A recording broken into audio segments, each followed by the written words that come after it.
के ना देख, रुक के ना देख, रुक के। अभी डाउनलोड करें तक ऐप। नमस्कार, मैं हूं श्वेता झा। सुबह सुबह में खबरों के सुपर डोज के साथ एक बार फिर से हम हाजिर हैं। जिस वक्त पूरी दुनिया मिलकर एक वायरस से लड़ रही है, उस वक्त में भी चीन युद्ध की बात कर रहा है।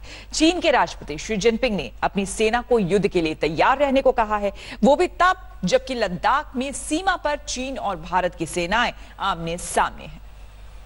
सीमा पर तनाव के बीच चीन के राष्ट्रपति का बड़ा बयान। शी जिनपिंग ने सेना को युद्ध के लिए तैयार रहने को कहा। चीन के राष्ट्रपति शी जिनपिंग ने मंगलवार को यह कहकर खलबली मचा दी कि चीन की सेना सैन्य लड़ाई के लिए तैयार हो जाए। शी जिनपिंग का यह बयान ऐसे वक्त पर आया है जब लद्दाख में सीमा पर भारत के साथ तनातनी है। मंगलवार को जहां एक तरफ चीन से सीमा विवाद पर दिल्ली में बैठकों का दौर जारी रहा, वहीं बीजिंग में चीन के राष्ट्रपति ने सेना को तैयार रहने को कहा। एक कार्यक्रम में शी जिनपिंग ने सेना से ताकत बढ़ाने, युद्ध के लिए तैयार रहने और देश की संप्रभुता को बनाए रखने का आह्वान किया। पीपुल्स लिबरेशन आर्मी के सैनिकों के प्रशिक्षण को व्यापक रूप से बढ़ाया जाए और सेना को युद्ध के लिए तैयार किया जाए। ये तस्वीरें उसी बैठक की है जहां शी जिनपिंग ने युद्ध की बात छेड़ी। नेशनल पीपुल्स कांग्रेस की बैठक में शी जिनपिंग सैन्य अधिकारियों से रूबरू हुए। सबसे खराब स्थिति की कल्पना करें, उसके बारे में सोचें और युद्ध के लिए अपनी तैयारियों, प्रशिक्षण को बढ़ाएं।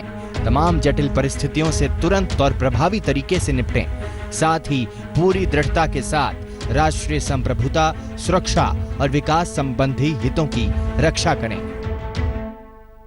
ये साफ नहीं कि युद्ध की बात छेड़कर शी जिनपिंग किसे तेवर दिखा रहे हैं, क्योंकि इस वक्त चीन के सामने दुश्मनों की लंबी फौज है।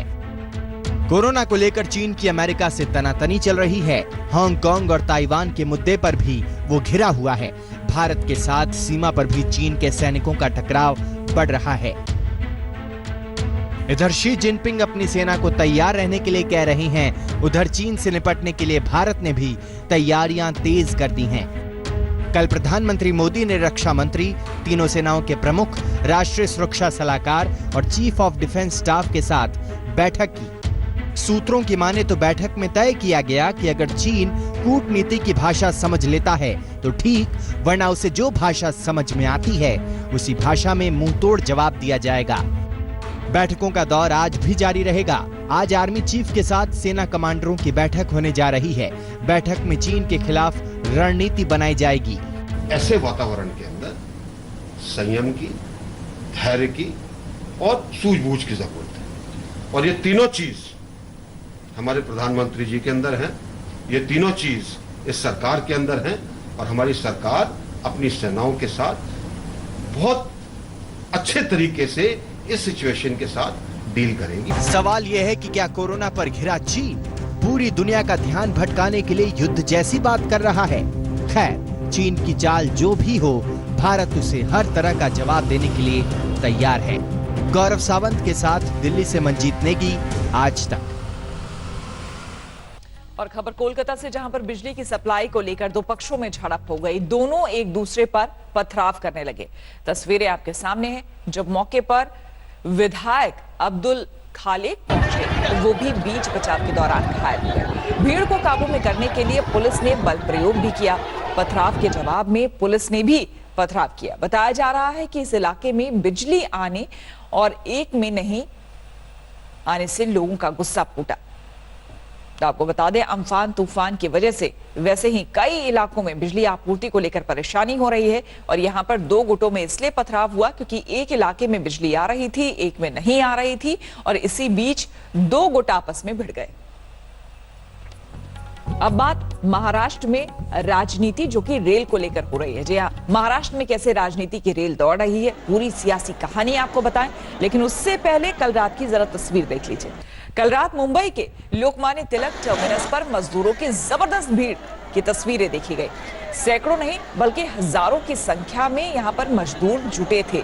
ये मजदूर मंगलवार की सुबह से यहां आकर अपनी ट्रेन का इंतजार कर रहे थे।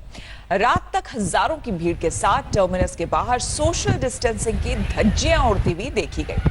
हालांकि स्टेशन के अंदर मजदूरों को लाइन लगाकर व्यवस्थित तरीके से ले जाया गया। फिलहाल टर्मिनस पर भीड़ कम है। देखिए, दो तस्वीरें आपको हम दिखा रहे हैं। पहली तस्वीर में आप जहां देखेंगे कि हजारों की भीड़ है, तो वहीं दूसरी तस्वीर में चूंकि कई मजदूर जा चुके हैं, कुछ मजदूर अब बचे हैं जो कि अपनी ट्रेन का इंतजार कर रहे हैं, तो भीड़ थोड़ी कम आपको नजर आ रही होगी। तो अब कुछ जो है मजदूर वो बचे हुए हैं जो अपनी ट्रेन का इंतजार कर रहे हैं। और मुंबई में मजदूर ट्रेनों का इंतजार कर रहे हैं। दूसरी तरफ मजदूरों की ट्रेन पर राजनीति का सफर जारी है। श्रमिक स्पेशल ट्रेन को लेकर रेल मंत्री और उद्धव सरकार आमने सामने है। रोज 80 ट्रेनची मागणी करते की आम्ही सोय करायला तयार आहोत, आम्हाला ट्रेन्स द्या, पण रोजच्या 30 ते 40 म्हणजे अर्ध्या ट्रेन्स आपल्याला रोज मिळतात। 145 गाड़ियां खड़ी हैं, पैसेंजर्स नहीं। राज्य सरकार पैसेंजर ला नहीं पा रही है और पूरी तरीके से उनकी व्यवस्थाएं चरमरा गई है। देश के अलग अलग राज्यों में श्रमिक स्पेशल ट्रेन पटरी पर खूब दौड़ रही है, लेकिन उससे भी तेज गति से महाराष्ट्र में उसी रेल पर सियासत भाग रही है। उद्धव सरकार जहां एक और केंद्र और रेलवे पर डिमांड के हिसाब से ट्रेन की सप्लाई की कमी का ठीकरा फोड़ रही है, तो वहीं रेलवे बार बार ये दावा कर रही है कि सप्लाई की तैयारी तो पूरी है, लेकिन महाराष्ट्र की ओर से डिमांड ही नहीं आ रही है। जी हां, मांग और आपूर्ति की इस अबूझ पहेली में बेचारे प्रवासी मजदूर पिसते जा रहे हैं। रेल मंत्री पीयूष गोयल ने मंगलवार को एक बार फिर से महाराष्ट्र सरकार पर कई मोर्चे से हमला किया। पहला आरोप, महाराष्ट्र सरकार ने 80 श्रमिक स्पेशल ट्रेनों की मांग का झूठा राग अलापा। दूसरा आरोप, उद्धव सरकार सिर्फ 24 ट्रेन के लायक यात्रियों को ही जुटा सकी। तीसरा आरोप, महाराष्ट्र सरकार पूरी तरह से अव्यवस्थित है। चौथा आरोप, बंगाल से असमंजस की स्थिति में महाराष्ट्र सरकार न तो ट्रेनों को रद्द कर रही है और न ही उन्हें व्यवस्थित कर रही है। रेल मंत्री के इल्जामों की फहरिस्त अभी भी लंबी है। सडनली आधी अधूरी लिस्टें, कोई पुरानी लिस्टें कभी बनी होंगी, कभी कुछ लिस्ट यूपी भेजी होगी, कभी बंगाल बिहार भेजी होगी 10 दिन 15 दिन पहले, उस पर काटा पीटी करके डेट चेंज करके उन्होंने आज के लिए हमसे 145 ट्रेन 145 ट्रेन कल शाम को मांगी। 145 गाड़ियां खड़ी हैं, पैसेंजर्स नहीं है। राज्य सरकार पैसेंजर ला नहीं पा रही है और पूरी तरीके से उनकी व्यवस्थाएं चरमरा गई हैं। रेल मंत्री पीयूष गोयल का तैयारी के साथ किया गया ताजा हमला शायद उन आरोपों का नतीजा है जिसे मुख्यमंत्री उद्धव ठाकरे ने चंद दिनों पहले ही लगाया था। रोजच्या 30 ते 40 म्हणजे अर्ध्या ट्रेन्स आपल्याला रोज मिळतात। अर्ध्या 80 ट्रेन्स आपण रोज मागतोय, पण 30 ते 40 मिळतात ट्रेन्स। आपली क्षमता आहे, तुम्ही ट्रेन्स आम्हाला द्या, आम्ही आमच्याकडनं सगळ्या या मजुरांची आता आपण नीट व्यवस्था केलेली आहे। उद्धव ही नहीं, उनके मंत्री ने भी पीयूष गोयल के आरोपों पर पलटवार करते हुए उन्हें ही अपनी गलती सुधारने की नसीहत दे दी। हमें लगता है कि अपनी नाकामी छुपाने की बजाय जो भी कमियां हैं उसे दुरुस्त करने का काम रेल विभाग करे। पीयूष गोयल जी को हम मशवरा देने का काम करते हैं। इससे पहले पीयूष गोयल ने ट्वीट कर महाराष्ट्र सरकार से ट्रेनों में सफर करने वाले मजदूरों की लिस्ट मांगी थी, तो बदले में संजय राउत ने ट्वीट से रेल मंत्री को लिखा था कि मत भूलें कि आप राज्यसभा में महाराष्ट्र का ही प्रतिनिधित्व करते हैं। रेलवे 1 मई से करीब 3276 श्रमिक स्पेशल ट्रेन से लगभग 42 लाख प्रवासी मजदूरों को उनके गृह राज्य भेज चुकी है। इनमें से महाराष्ट्र से 590 ट्रेनें रवाना हुई हैं। रेल मंत्री पीयूष गोयल ने महाराष्ट्र और बंगाल के बीच श्रमिक स्पेशल ट्रेन के आवागमन को लेकर विवाद का भी जिक्र किया और साफ कहा कि इस झगड़े को दोनों राज्यों को आपस में मिलकर ही सुलझाना होगा। पश्चिम बंगाल कल रात से महाराष्ट्र से रिक्वेस्ट कर रहा है कि हमें साइक्लोन से लड़ने दो, लेकिन महाराष्ट्र उनको कुछ जवाब ही नहीं दे रहा है। हमें कुछ लिख के दे ही नहीं रहा है कि हमने क्या करना है। हमें कैसे मालूम हम ट्रेन चलाएं कि नहीं चलाएं? पश्चिम बंगाल कह रहे हैं, लेकिन महाराष्ट्र के डिमांड पे हमें देनी पड़ रही है। ये गाइडलाइंस है होम मिनिस्ट्री की। तो महाराष्ट्र और पश्चिम बंगाल इस विषय को भी जल्द से जल्द सुलझाएं। माननीय Rajiv ji Sinha, chief secretary West Bengal, इनका ये खत, और इस खत में साफ साफ लिखा है कि 26 तारीख को ट्रेन मत भेजो। उसके बावजूद राजनीति करने के लिए रेल मंत्री पीयूष जी गोयल इन्होंने महाराष्ट्र में ट्रेन भेजी, और वही आज पीयूष गोयल जी बता रहे कि हमने महाराष्ट्र को ट्रेन दिया, लेकिन महाराष्ट्र ट्रेन उसमें श्रमिकों को राज्य में भेजने का कोई प्रयास नहीं कर रही है। स्पेशल रेल को लेकर महाराष्ट्र और रेलवे में घमासान घनघोर है। आरोप प्रत्यारोप पर जोर है और सियासत पुरजोर है, लेकिन इन सब में बेचारे उन मजदूरों का क्या दोष है जो किसी और की लापरवाही का खामियाजा भुगतने के लिए मजबूर हैं, जो हर रोज इस आस में रेलवे स्टेशन पर आते हैं कि आज उन्हें रेलगाड़ी उनकी मंजिल तक पहुंच जाएगी, लेकिन उन्हें क्या पता कि उनकी उम्मीदों को सियासत की रेलगाड़ी कुचलकर आगे बढ़ चुकी है। कमलेश सुतार और सौरभ वक्तानिया के साथ साहिल जोशी, मुंबई आज तक। तो इधर केंद्र और महाराष्ट्र सरकार आमने सामने है, तो वहीं राज्य के अंदर भी सियासी हलचल तेज है। सवाल महाराष्ट्र में गठबंधन सरकार की मजबूती पर अब उठने लगे हैं। बीजेपी ने तो राष्ट्रपति शासन तक की मांग कर दी। पहले राज्यपाल से मिले बीजेपी नेता नारायण राणे, फिर उद्धव से शरद पवार की मुलाकात और अब देवेंद्र फडणवीस ने की प्रेस कॉन्फ्रेंस। महाराष्ट्र में सियासी हलचल का पहिया इस वक्त बड़ी ही तेजी से घूम रहा है। पहले मुलाकातों का दौर, फिर मीडिया के सामने आरोप प्रत्यारोप और विकल्पों की पेशकश। सोमवार की शाम राज्यपाल कोश्यारी से मुलाकात में नारायण राणे ने महाराष्ट्र में राष्ट्रपति शासन लगाने की मांग कर डाली तो राज्य में मानो भूचाल मच गया। राणे ने आरोप लगाया कि कोरोना से जंग में उद्धव सरकार पूरी तरह नाकाम रही है, लिहाजा उसे सत्ता का अधिकार नहीं। महाराष्ट्र में तीनों पार्टियों शिवसेना, एनसीपी और कांग्रेस की महागठबंधन वाली सरकार की मजबूती को लेकर सस्पेंस उस वक्त और गहरा गया जब एनसीपी सुप्रीमो शरद पवार मुख्यमंत्री उद्धव से मिलने स्वयं मातोश्री पहुंच गए। हालांकि बाद में आज तक को एक्सक्लूसिव जानकारी देते हुए वो कोरोना से जंग पर उद्धव से बात करने गए थे। पूरी सफाई शिवसेना और कांग्रेस ने दी। जिस संकट के घड़ी से देश और महाराष्ट्र गुजर रहा है उस बारे में चर्चा करते हैं, तो मुझे लगता है उसमें किसी को तकलीफ होने की जरूरत नहीं है। ऐसा कुछ नहीं है। कांग्रेस बिल्कुल नाराज नहीं। हमारी तीनों पार्टी की मीटिंग हर हफ्ते में हो जाती है, उसमें सब डिसीजन होते हैं, तो कांग्रेस नाराज होने का कोई ताल्लुक नहीं है। कांग्रेस और हम सब तीनों पार्टी साथ में काम कर। यूं तो विधानसभा में संख्या बल के हिसाब से उद्धव सरकार को कोई खतरा नहीं, लेकिन अचानक सियासी मुलाकातों के दौर ने कानाफूसी बढ़ा दी। वैसे भी महाराष्ट्र में कोरोना विस्फोट, बेकाबू होते मामलों, केंद्र से मदद पर तकरार, प्रवासी मजदूरों की परेशानी या फिर श्रमिक स्पेशल ट्रेनों पर रेलवे से खींचतान के बीच बीजेपी ने उद्धव सरकार के खिलाफ हमले तेज कर दिए। हम सरकार स्थापन करने का कोई प्रयास नहीं करने वाले। ये अंतर विरोध से सरकार गिरेगी। हम तो आज इतना ही देख रहे हैं कि कोरोना की फाइट में सरकार अक्षम है और ऐसे समय हम जो मदद कर सकते हैं हम करने की कोशिश करेंगे और सरकार को जगाने की कोशिश करेंगे। बीजेपी ने आरोप लगाया है कि कुर्सी के मोह के बीच महाराष्ट्र की गठबंधन सरकार ने कोरोना से हार मान ली है। मतलब साफ है कि उद्धव को न सिर्फ वायरस का वार झेलना है बल्कि विपक्ष के हमले से भी बचाव करना है, उसका जवाब भी देना है। मुंबई से सौरभ वक्तानिया और कमलेश सुतार के साथ साहिल जोशी, मुंबई आज तक।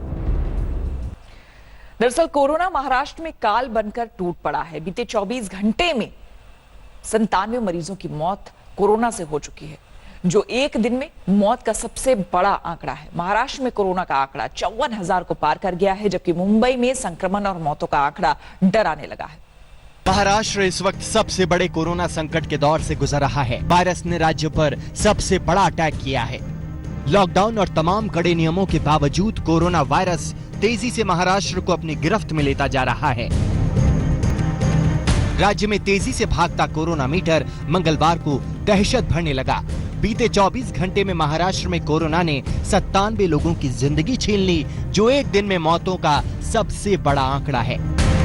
महाराष्ट्र में कोरोना से अब तक 1792 मौत हो चुकी हैं, जिनमें 97 मौतें सिर्फ बीते 24 घंटे में हुई हैं। महाराष्ट्र में कोरोना संक्रमित मरीजों का कुल आंकड़ा 54,758 तक जा पहुंचा है। बीते 24 घंटे में राज्य में मरीजों के आंकड़े में 2000 से ज्यादा का उछाल आया है। कोरोना से सबसे पस्त देश की आर्थिक राजधानी मुंबई है। कोरोना का शिकंजा मुंबई पर किस कदर गहरा है, इसका अंदाजा इस बात से लगाया जा सकता है कि अब इसकी गिनती ग्लोबल कोरोना हॉटस्पॉट में की जा रही है। मुंबई में बीते 24 घंटे में 39 मरीजों की मौत कोरोना से हो चुकी है, जबकि नए संक्रमित मरीजों का आंकड़ा 1000 को पार कर चुका है। मुंबई में अब तक कोरोना से 1065 मरीज दम तोड़ चुके हैं, जबकि 32,900 से ज्यादा संक्रमण का शिकार हैं। एशिया की सबसे बड़ी झोपड़पट्टी बस्ती धारावी भी कोरोना के कहर से बच नहीं पाई है। धारावी में कोरोना के मामले 1580 के पार जा चुके हैं, जबकि 60 कोरोना मरीजों की मौत हो चुकी है। बेहद घनी आबादी वाला शहर है। ऐसे में मुंबई पुलिस के लिए सबसे बड़ी चुनौती सोशल डिस्टेंसिंग को बनाए रखने की है। कोरोना के खिलाफ जंग में फ्रंट फुट पर काम कर रहे मुंबई पुलिस के जवानों पर भी कोरोना का कहर टूटा है। बीते 24 घंटे में महाराष्ट्र पुलिस में कोरोना के 90 नए केस आए हैं, जबकि 2 संक्रमित पुलिस वालों की मौत हो गई है। महाराष्ट्र पुलिस में अब तक 1889 पुलिस वाले संक्रमित हैं। इनमें 207 अफसर और 1682 पुलिसकर्मी हैं। एक अफसर समेत कुल 20 पुलिस वाले कोरोना से जंग हार चुके हैं। हालांकि 838 पुलिस वाले ऐसे भी हैं जो कोरोना को मात देकर स्वस्थ हो चुके हैं। अब मुंबई के सामने सबसे बड़ी चुनौती मरीजों की देखभाल करने और कोरोना को आगे फैलने से रोकने की है।